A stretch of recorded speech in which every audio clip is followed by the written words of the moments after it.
मतलब जी संसारिक लक्ष्य बन गया कोई, और अध्यात्म में क्या भाव अभी प्रश्न। महाराज जी मतलब जैसे हम सोचते हैं कि अध्यात्म की तरफ जा रहे हैं, पर कर्म भी जरूरी है, और कर्म हमें भौतिकता की तरफ कई बार ले जाता है।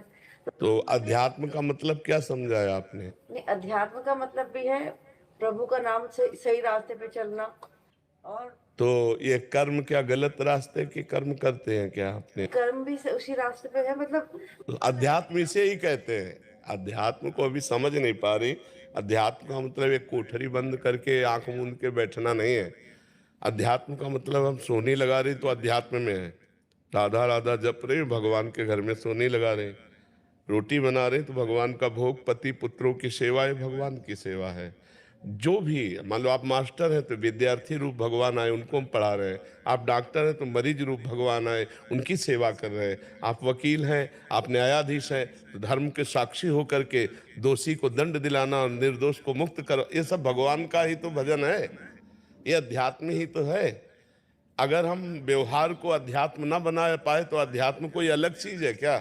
जैसे कृष्ण भगवान ने कर्म करो, अपने कर्म करो, और सही ढंग से यदि हम कर्म कर रहे हैं तो वो एक तरह से नाम जप करते हुए मामुनिस्मर युद्ध च, मामुनिस्मर युद्ध च, मेरा स्मरण करते हुए युद्ध रूपी कर्तव्य कर्म करो।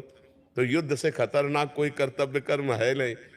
तो हर काम करते हुए नाम जप करो, हर कर्म भगवान को समर्पित कर दो, यही अध्यात्म है। अध्यात्म से कोई अलग कोई कार्य थोड़ी है।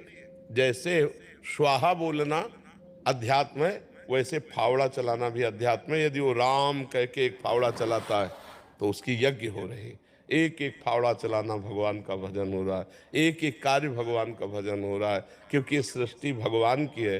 हम भगवान को निमित्त मात्र कर्म केवल कर रहे हैं, भगवान को रिझाने के लिए, भगवान के बल से, भगवान की दी हुई वस्तु से, अपने भगवान के दिए हुए परिवार का पूजन कर रहे हैं।